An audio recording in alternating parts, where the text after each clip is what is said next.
incroyable. La société dans laquelle nous vivons, la société actuelle juge les hommes fidèles à leurs femmes.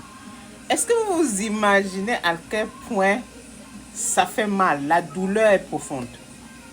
Un homme qui est repéré être fidèle à son épouse est considéré comme un homme incapable ou un homme faible.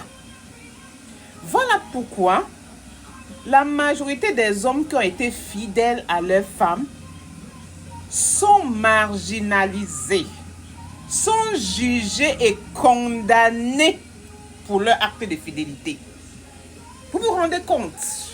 Je dis condamnés, jugés pour leur acte de fidélité parce que pour certains hommes qui s'estiment être des vrais hommes dans leur petit monde, dans les boules, dans les bulles, estiment que les hommes fidèles ne sont pas des vrais hommes comme eux qui trompent les femmes.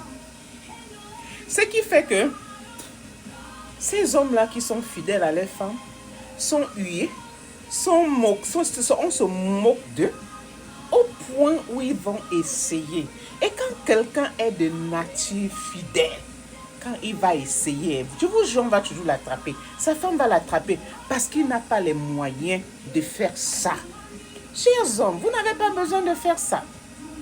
Vous êtes des meilleurs hommes au monde. Vous êtes des mignons, les mignons hommes au monde que toutes les femmes aimeraient avoir. Les hommes fidèles. Et les hommes fidèles ont toujours eu ce qu'ils veulent parce que Dieu les a bénis. Dieu les bénit, je vous dis ça. Vous avez toujours dit ça que l'homme fidèle est béni par Dieu. Reste fidèle à ta femme. Ne te laisse plus marginaliser par la société. Ne te laisse plus prendre dans le piège où on te dit que un homme ne doit pas être fidèle à sa femme. Qui a dit ça? Qui a dit ça? Les hommes d'aujourd'hui. Qui vous a dit ça? Pardon. N'entrez plus dans ce piège. Et ce qui est sûr est que un homme qui trompe sa femme croit faire du mal à la femme. Là, tu te fais du mal à toi-même. Tu te fais du mal à toi-même parce que tu t'enchaînes sans le savoir. Tu t'enchaînes sans le savoir et de la même manière, tu peux t'enchaîner dehors. Quand tu reviens à la maison, les choses ne peuvent plus jamais être comme avant. Faites un peu la différence. Vous allez voir, faites un peu une petite comparaison. Quand vous étiez fidèle à votre femme et quand vous avez décidé à être infidèle à votre femme, regardez bien. Faites bien vos analyses. Vous allez voir que vous-même, vous avez changé.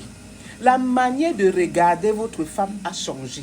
La manière de te comporter dans ta maison a changé. Parce que le cœur que vous voyez là, on ne divise pas le cœur. On a un seul cœur, pas deux cœurs.